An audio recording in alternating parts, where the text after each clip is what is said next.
بسم الله الرحمن الرحيم. إن الحمد لله نحمده ونستعينه ونستهديه ونعوذ بالله من شرور أنفسنا ومن سيئات أعمالنا. إنه من يهده الله فلا مضل له ومن يضلل فلن تجد له وليا مرشدا. أيها الأحباب الكرام، أحييكم تحية الإسلام الخالدة. السلام عليكم ورحمة الله وبركاته. من هذه القناة، قناة سلام الإعلامية المباركة، منها أنا أحمد شريف أحييكم راجيا أن تكونوا دوما في أمان الله وحفظه أيها الأحباب داخل الوطن العزيز وخارج الوطن. هذه هي الحلقة رقم 205 بعد حمده تعالى. وفي الحلقة السابقة 204 تحدثنا عن أهمية اللغة العربية في فهم الحديث النبوي الشريف. وما أن أودع مشاهدي الكرام بنهاية الحلقة بالآية وببيت الشعر، ما أن أنتهي من ذلك وإلا أن أفكر في حلقة تالية. وهذه وهذه يعني أنا لا أقول مأساة الإعلاميين، ولكنها طبيعة الإعلاميين، طبيعة الذين يتقدمون ويخرجون إلى الناس ببرامج، والذين في حوض معركة البرامج يعرفون ذلك. فالبرامجي إن صحت العبارة دوما هو يفكر ماذا يقدم في الحلقة التالية، وهكذا دواليك. 35 عاما بحمده تعالى أنا بين برنامج وآخر، بين تقرير وآخر، بين لقاء وآخر.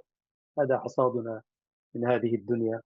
وعبر إطلالة هذه على قناة سلام الإعلامية المباركة كما أسميها، نسأل الله أن يجزينا ثوب أو خير ما نقدم ينفعنا في الدار الآخرة. معظم العمل الإعلامي الذي أعمل فيه هو إعلام دنيوي بحت، يعني بين السياسة والأدب والثقافة والشعر والوطن ودهاليز العمل الإعلامي وما إلى ذلك كلها. وإن كنت برضو ملتزما بها منهجي ورسالتي في الحياة، ولكن يعني هنا نقول قال الله وقال رسوله وهكذا يعني. وأتشرف دوما سيداتي سادتي أن أبدأ بالآية الكريمة: لسان الذي يلحدون إليه أعجمي وهذا لسان عربي مبين. صدق الله العظيم. اليوم سيداتي سادتي وأنا أطالع، كما قلت أفكر في البرنامج القادم. أحيانا تجلس مع نفسك وتحدث نفسك وتناجيها بأي برنامج أطل على المشاهد الكريم، وفي نفس الوقت قراءاتك أحيانا كذلك الإعلامي المحترف لابد أن يرجع إلى إرشيفه، إلى ما قدمه، إلى مخطوطات أنت تخطها كعلامة هكذا وتنزوي بين الأوراق وبين الدفاتر والصفحات. فأحيانا الصحفي المحترف صاحب البرامج والإطلالات المستديم عليه أن يراجع، يعكف أحيانا، يراجع ماذا خطت أنامله، ماذا كتب ذات يوم. وأحيانا الأفكار البرامجية أحيانا تأتيك وأنت تقدم برنامج فتعمل علامة أو إشارة لتعود إليها. إن لم تعد إليها يعني مخططا لبرامجك، يعني بمعنى واحد من المصادر أن تعود إلى ما خططه يمينك. ولذلك هذه أيضا واحدة من المصادر المعينات للبرامج. وأنت تقرأ كذلك لابد أن تضع في اعتبارك دائما البرامج وتبحث وماذا تقدم وتخطط وما إلى ذلك. هكذا عزيزي المشاهد في هذه الديمومة المستمرة وأنا أطالع، وقفت على عنوان اللغة العربية ودورها في بناء وتنمية القيم الأخلاقية. فعلا هذه اللغة العربية فيها قيم أخلاقية عالية، ومستمدة هذه القيم من القرآن الكريم، من الإسلام. إنما جاء الإسلام ليتمم مكارم الأخلاق. فاللغة العربية فعلا تهذب أخلاقك وتهذب قيمك وترشدك إلى ما فيه الخير. وإن استخدمتها في غير ذلك فهذا من شر أعمال الإنسان وليس من شر هذه اللغة. هذه اللغة يكفي أنها لغة القرآن الكريم. لننظر ماذا كتب أحد. أنا قرأت المقالة يعني أحدثت في نفسي لذة فنية وقيمية وأخلاقية. فقلت دوما يعني ما يحدث عندنا لذة فمؤكد أن سيجد آذانا صاغية لدى المستمع الكريم والمشاهد الكريم. لذلك وددت سيداتي سادتي أن أقدم لكم ما كتبه الدكتور الحسن بن يعيش، أعتقد من المغرب العربي الشقيق يعني. فمقالة في غاية الأهمية عنوانها اللغة العربية ودورها في بناء وتنمية القيم الأخلاقية. لنستمع ماذا قال، أو لأقرأ عليكم ماذا قال الدكتور الحسن بن عيش. يقول: لا بد من الخوض في بسط الموضوع من الإشارة، أو لا بد قبل الخوض في بسط الموضوع من الإشارة إلى القرارين الأمميين: اعتماد اللغة العربية لغة رسمية في أروقة الأمم المتحدة إلى جانب لغات الدول الخمس الدائمة العضوية في المجلس منذ العام 73 اعتمادها. لكن تلك الدول الدائمة العضوية في مجلس الأمن خاصة يعني جماعة الفيتو، وأنا قلت فيهم أشياء وأشياء لا أود أن أخرج من آه، مضمار اللغة العربية حتى لا ندخل في ما آلت إليه الأمم المتحدة والأمم ذات العالمية بعد نهاية الحرب العالمية الثانية 45، وتلك قسمة ضيزة. لكن الدول دائمة العضوية اعتمدت عام 73 أن تكون اعتماد اللغة العربية لغة رسمية في أروقة الأمم المتحدة، وكذلك اعتماد اليونسكو 18 من ديسمبر من كل عام يوما عالميا للغة العربية. إنما فرضهما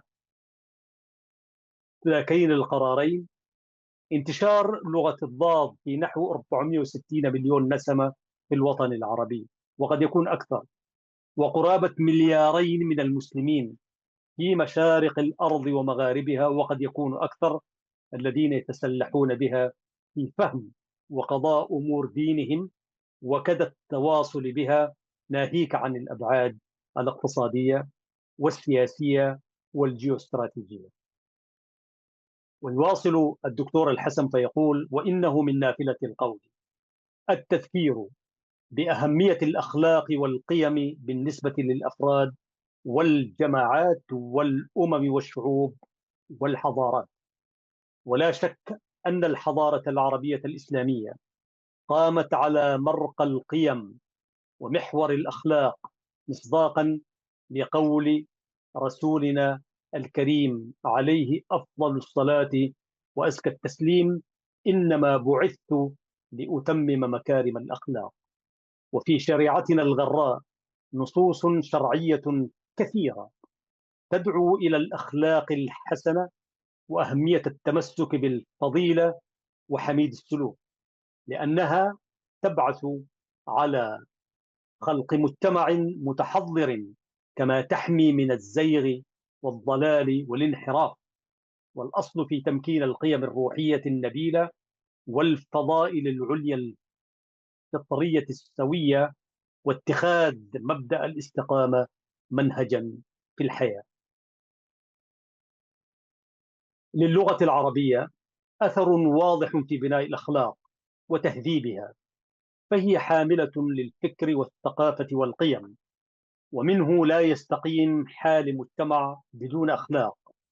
ولا شك أن السقوط الأخلاقي والانحدار القيمي سبيل هدم الحضارات واندثار الأمم والشعوب مهما على شأنها. قال شوقي، هذا خارج المقال: وإنما الأمم الأخلاق ما بقيت، فإن هم ذهبت أخلاقهم ذهبوا.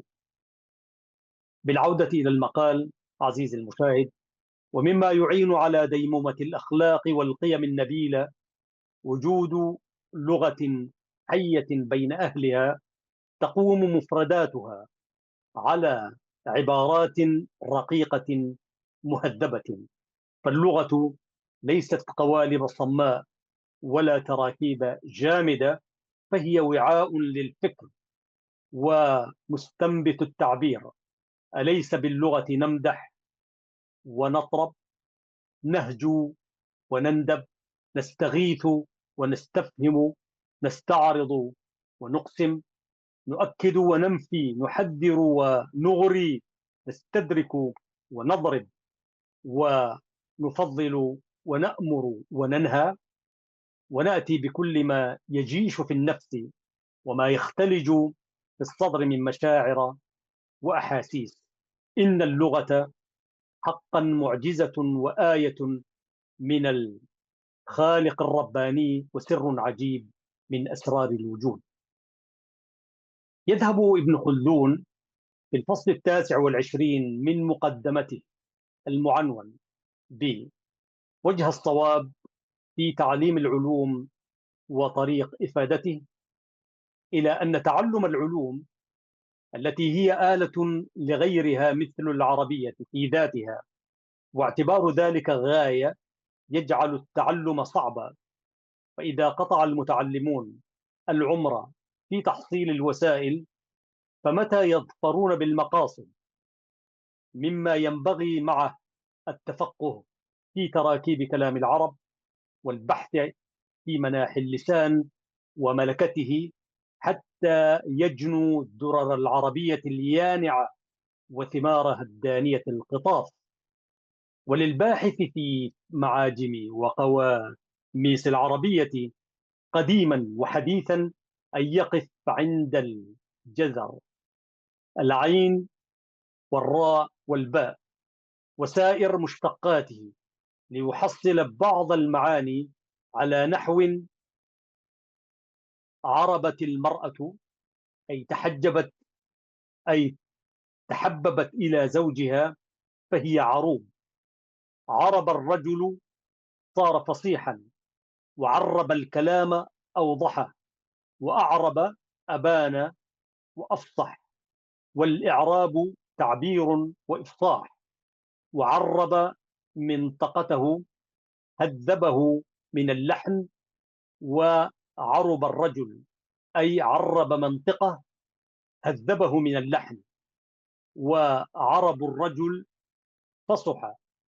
وأعرب الخطيب، كان فصيحا بليغا لم يلحن، كما نلحن الآن نحن أمامكم أيها المشاهدون الكرام. والعربي خلاف العجمي الذي لا يفصح ولا يبين كلامه لأن فيه عجمة ورطانة.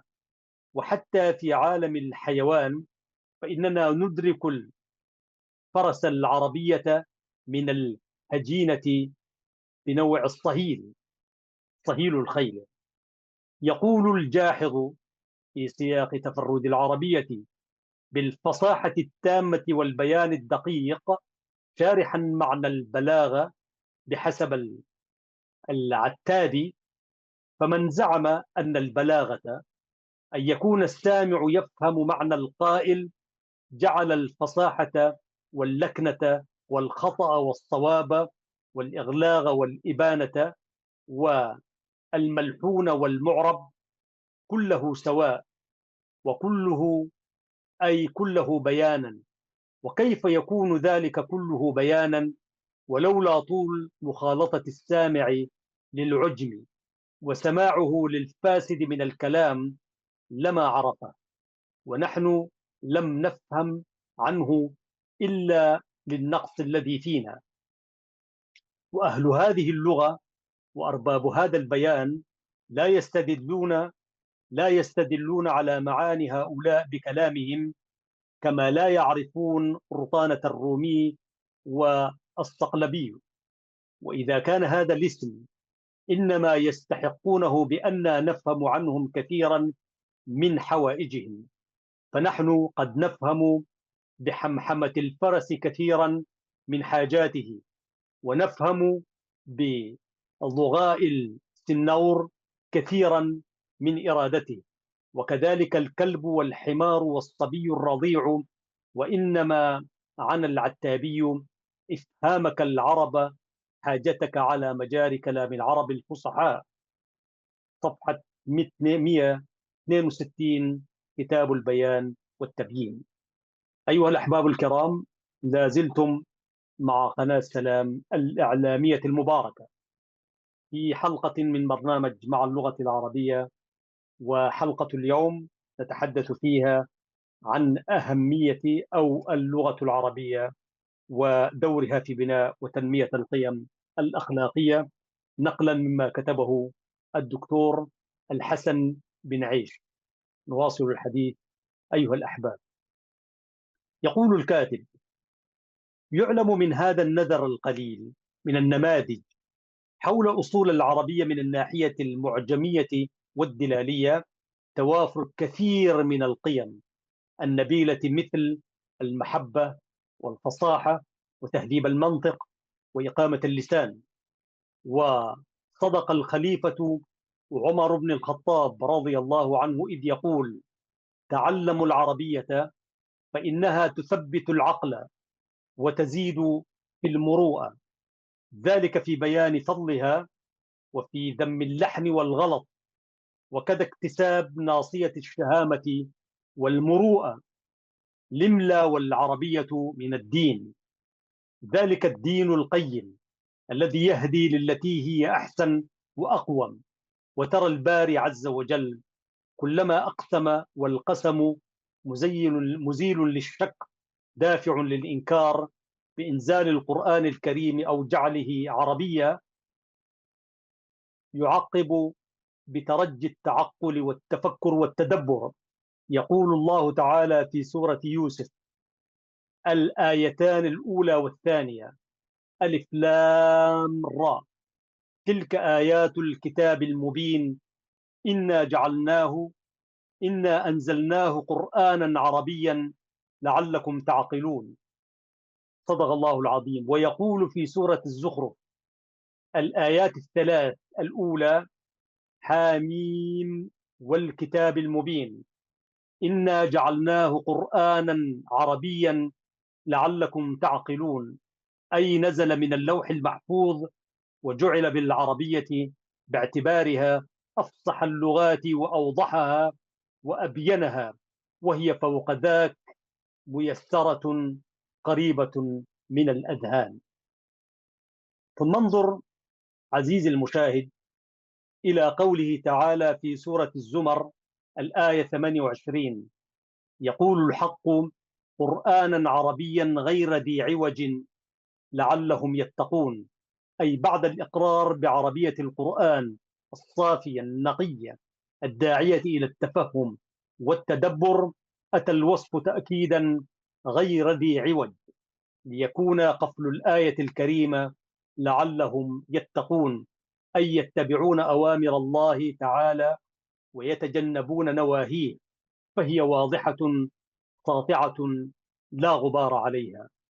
بهذا المنطق يكون القرآن الكريم رسالة خاتمة موجهة إلى البشرية جمعاء إلى أن تقوم الساعة، من أجل التعقل والتدبر والتفكر والتقوى، مما يؤكد بالجزم والقطع أن لا لغة ماضيا وحاضرا ومستقبلا أشرف وأبين وأفصح من لغة الضاد. وقد كان السلف الصالح يتفاخرون بحذق اللغة العربية والتضلع في علومها وأركانها، وكانوا يزدرون المتفيقهين واللحانين والمذبذبين في كلامهم ولسانهم. ولعل قيمة الجمال تتجلى أيضا في سحر أصوات العربية وتراكيبها، وفي رسم حروفها وبديع خطوطها بما لا يجتمع للغة أخرى في الدنيا. يقول أمير الشعراء: إن الذي ملأ اللغات محاسنا جعل الجمال كله في الضاد.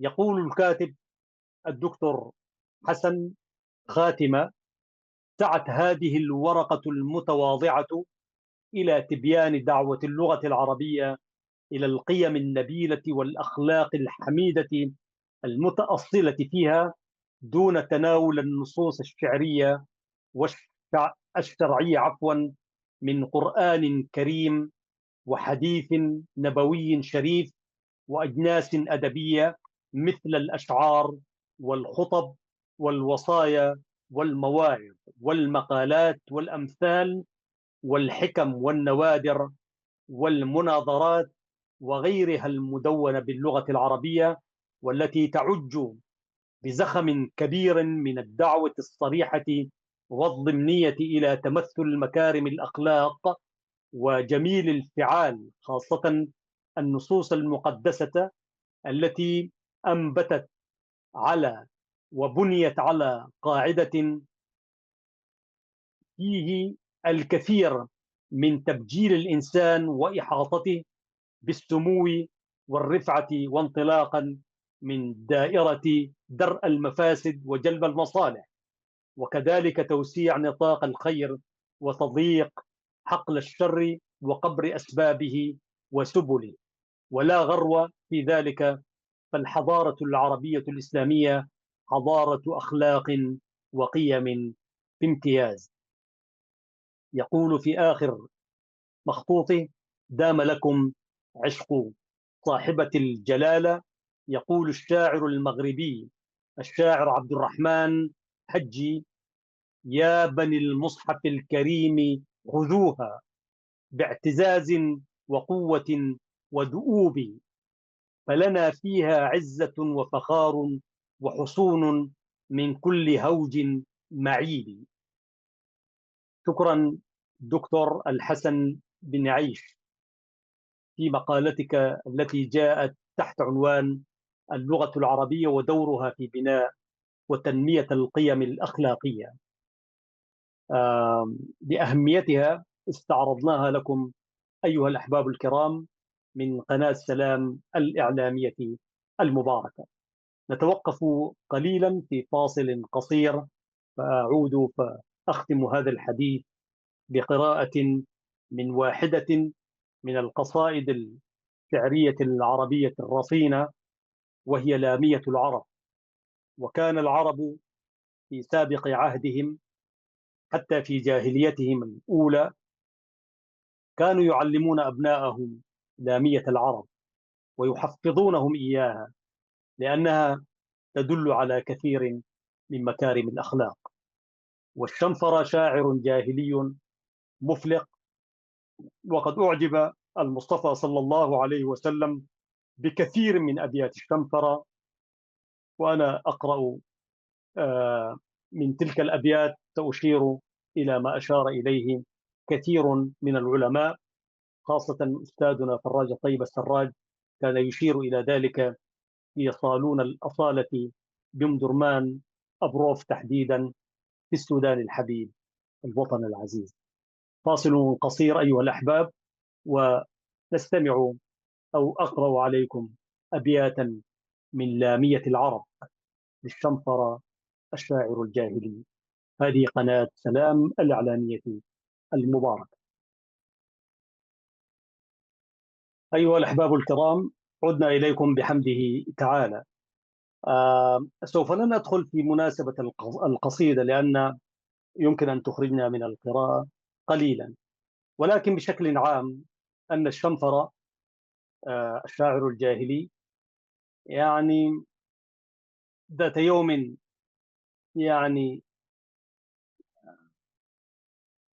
يعني كره المقام مع أهله، فيعلن في لاميته أنه خارج من أهله وعشيرته وقبيلته، فخرج على وجهه إلى الصحراء، فقال: أفضل الحياة مع أولئك وليس معهم. وأحيانا تمر بنا مثل هكذا.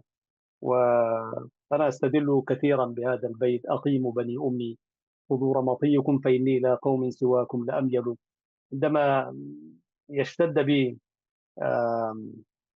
سخونة المقامة في مكان ما، وربما قلنا هكذا وودعنا تلك البلاد التي كنا نحبها وقد أخرجنا منها عنوة وقهرا لا خيارا واختيارا. الشنفرة يقول في لاميته فيها كثير من القيم الأخلاقية النبيلة. يقول: أقيموا بني أمي، أقيموا بني أمي صدور مطيكم، فإني إلى قوم سواكم لأميل. فقد حمت الحاجات والليل مقمر، وشدت لطيات المطايا وأرحل. وفي الأرض منأ للكريم عن الأذى، وفيها لمن خاف القلى متعزل. أقيموا بني أمي صدور مطيكم، فإني إلى قوم سواكم لأميل. فقد حمت الحاجات والليل مقمر، وشدت لطيات المطايا وأرحل. وفي الأرض منأ للكريم عن الأذى، وفيها لمن خاف القلى متعزل. لعمرك، لعمرك ما بالأرض ضيق على امرئ ترى راغبا أو راهبا وهو يعقل. ولي دونكم أهلون سيد عملس وأرقط ذهلول وعرفاء جيأل. هم الأهل لا مستودع السر ذائع لديهم، ولا الجانب ما جر يخذل. وكل أبي باسل غير أنني إذا عرضت أولو الطرائد أبسل. وإن مدت الأيدي إلى الزاد لم أكن بأعجلهم، إذ أجشع القوم أعجل. ألم ترى عزيزي المشاهد، عندما عندما تجلس مع مجموعة من الناس وتوضع المائدة، يعني ليس عليكم جناح أن تأكلوا جميعا أو أشتاتا في الآية، جميعا عندما تجلس هناك دوما من يستعجل. فالشنفر يقول: شوف هذه القيم النبيلة: وإن مدت الأيدي إلى الزاد لم أكن بأعجلهم، إذ أجشع القوم أعجل. أنا كلما جلست مع مجموعة أتذكر هذا البيت يعني. وما ذاك إلا بسطة عن تفضل عليهم، وكان الأفضل المتفضل. شوف، شوف القيم التي يمتاز بها هذا الشاعر الجاهلي العايش في الخلا يعني. ليس هنالك الكتاب الأول للديمقراطية والأخلاق أمة عايشة في الخلاء يعني.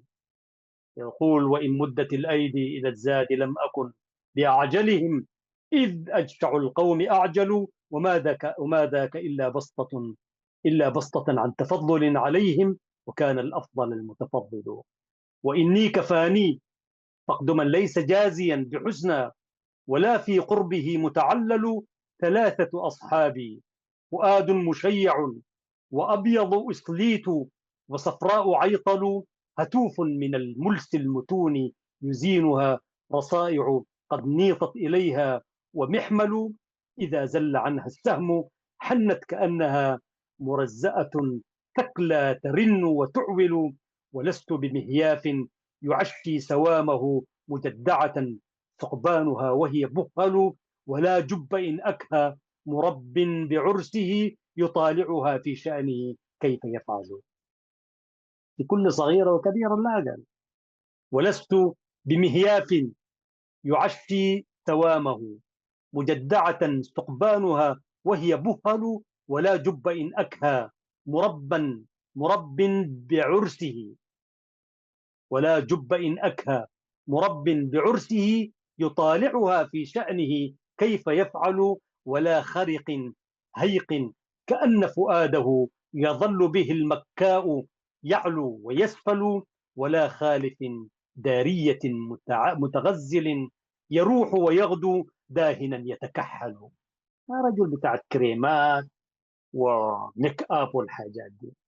قال: ولا غالف دارية متغزل يروح ويغدو داهنا يتكحل. ولست بعل شره دون خيره ألف إذا ما رعته اهتاج أعزل. ولست بمحيار الظلام إذا انتحت هدى الهوجل العسيف يهماء هوجل. إذا الأمعز الصوان لاقى مناسمي تطاير منه قادح ومفلل. الآن نأتي إلى البيت الذي كان كما يقول كثير من العلماء. المصطفى صلى الله عليه وسلم كان يعجب بهذا البيت: أديم مطال الجوع حتى أميته. يديم مطال الجوع حتى أميته، وأضربه عنه الذكر صفحا فأذهل، وأستف ترب الأرض كي لا يرى له علي من الطول امرؤ متطول. والله أنا لست عالما بلغات كعلمي بهذه اللغة، لكن والله أنا على يقين لا يمكن أن تجد مثل هذه الشجاعة والمروءة والإباء والشمم في غير العربية، مهما بلغ الفصحاء من الإنجليزية إلى آخر اللغات العجم، لأنها هذه لغة البيان. انظر عزيزي المشاهد وتبين كيف، يعني شوف عزة النفس هذه.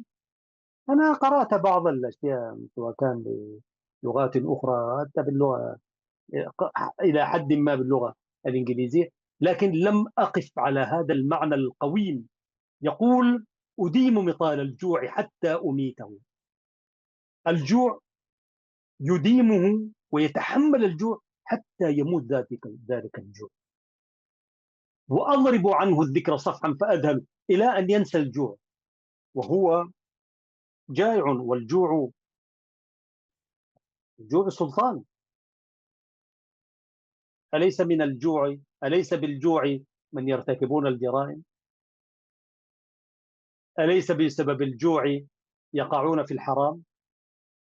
وهكذا عزيزي المشاهد، هذا الأعرابي الجاهلي الأخلاقي القويم يقول: أديم مطال الجوع حتى أميته، وأضرب عنه الذكر صفحا فأذهل، وأستف ترب الأرض كي لا يرى له علي من الطول امرؤ متطول.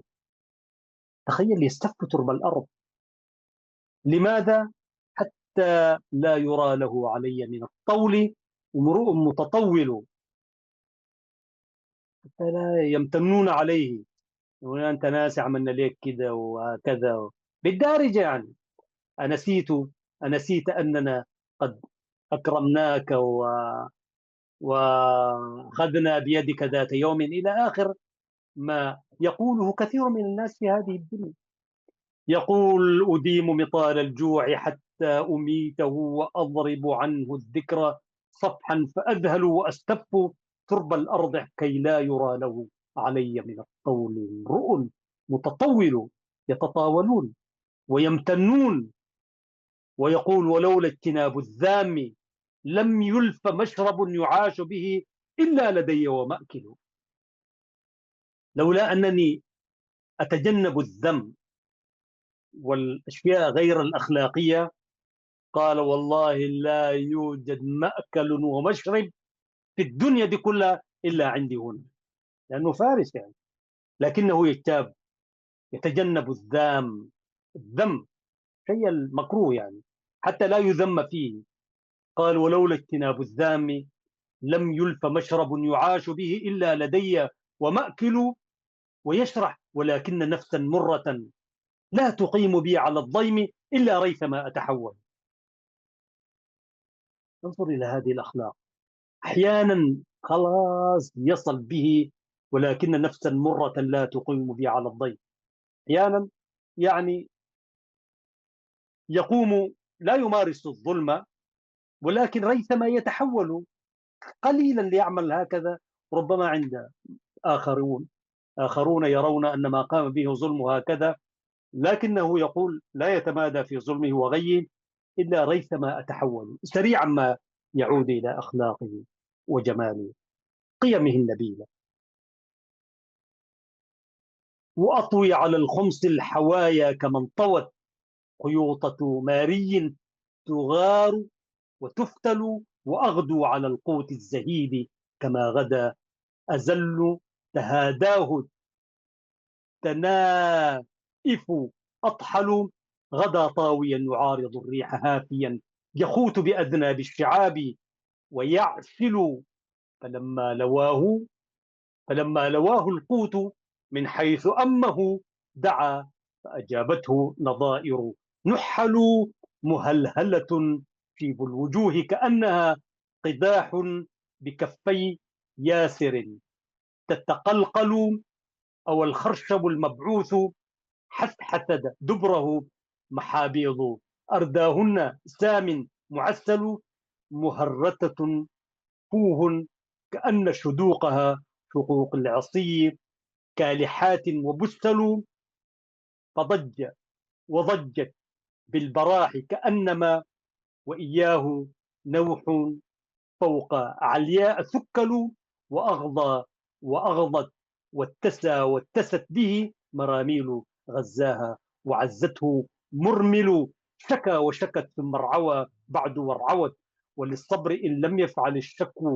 الشكو أجمل، وفاء وفاءت بادرات وكلها على نكض مما يكاتم مجمل، وتشرب أسار القطى الكدر بعدما سرت قربا أحناؤنا تتفصل، هممت وهمت وابتدرنا وأسدلت وشمر مني فارط متهمل، فوليت عنها وهي تكبو لعقره يباشرها منها دقون وحوصل، كأن وغاها حجرتيه وحوله أضاميم من سفر القبائل نزلوا توافينا من شتى إليه فضمها كما ضم أزواد الصاريم منهل، فعبت غشاشا ثم مرت كأنها مع الصبح ركب من من أحاضه مدفل، وآلف وجه الأرض عند افتراشها بأهدأ تبنيه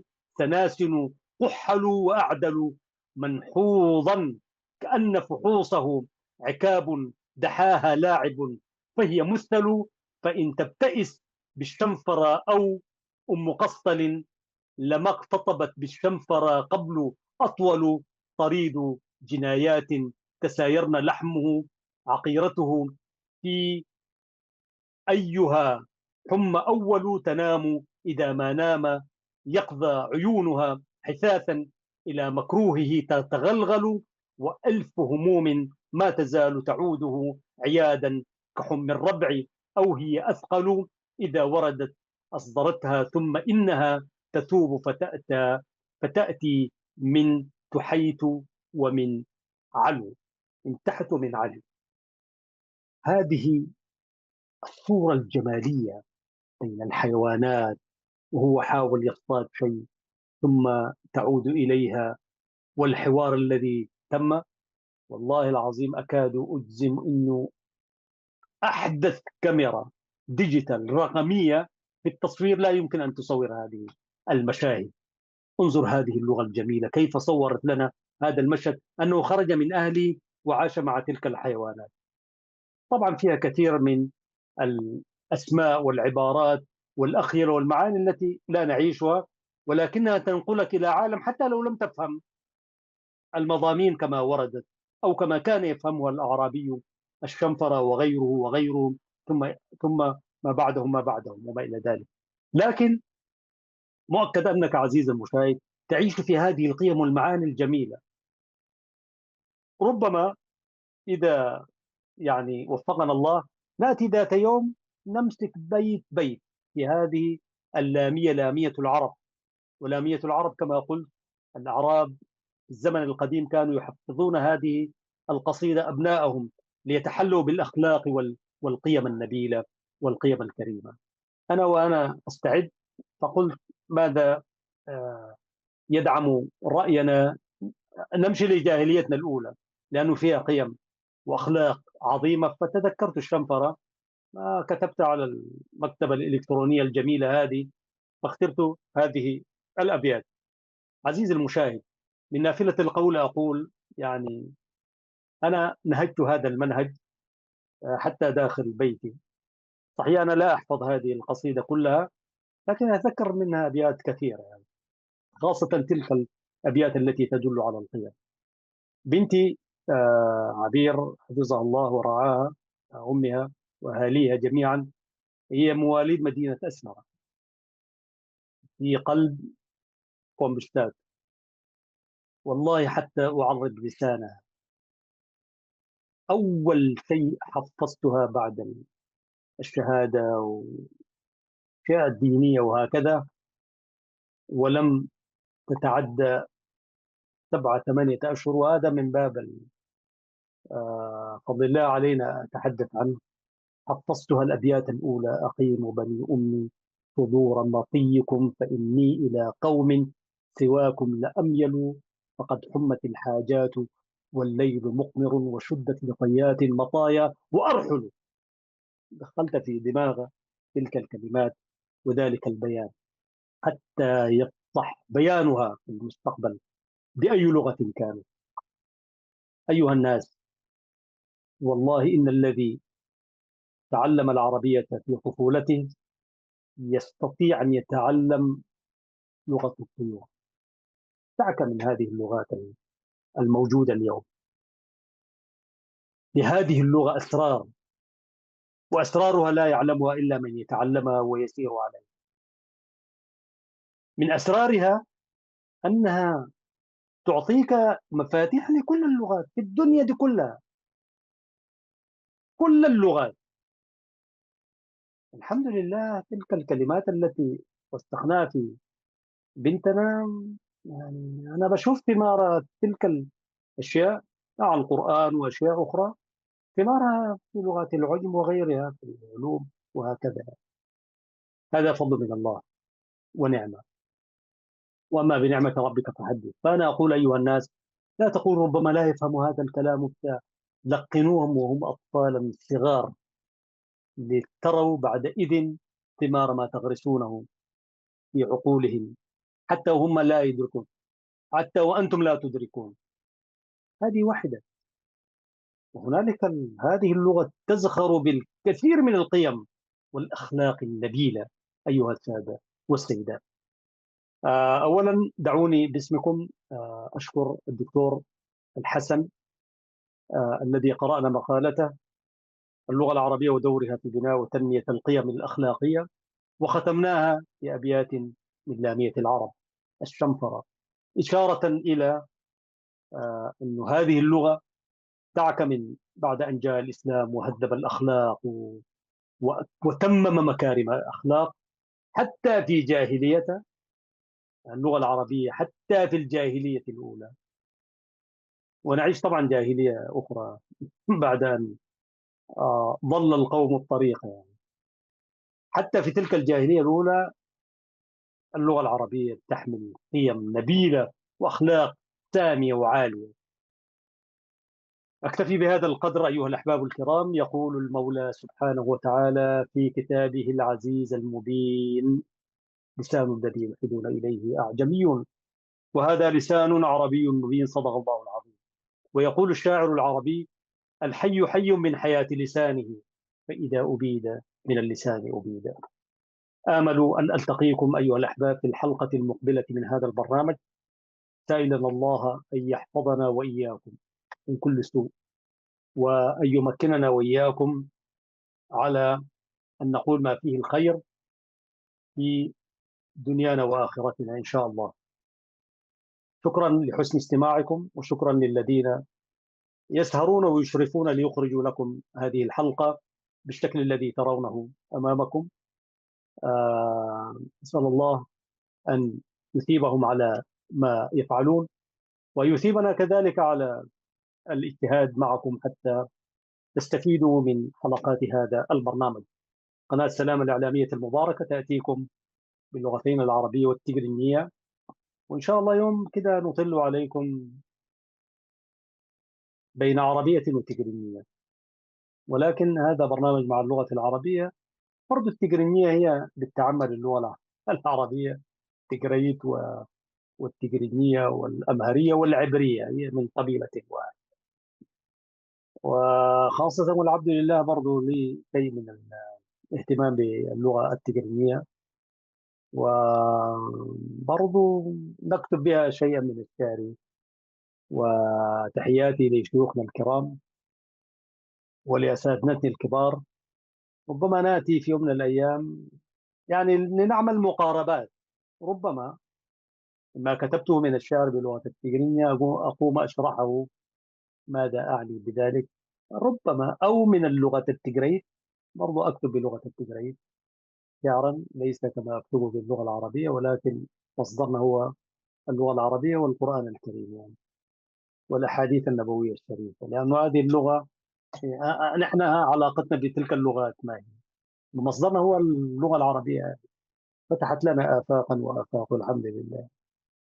فتمسكوا بعربيتكم أيها الناس، لا يعني لا تتركوها، فإن تركتموها فستتركون أشياء أخرى. اللهم حبب إلينا هذه اللغة، وحبب إلينا آدابها وعلومها وجمالها. شكرا لكم. تحياتي محدثكم أحمد شريف. السلام عليكم ورحمة الله تعالى وبركاته.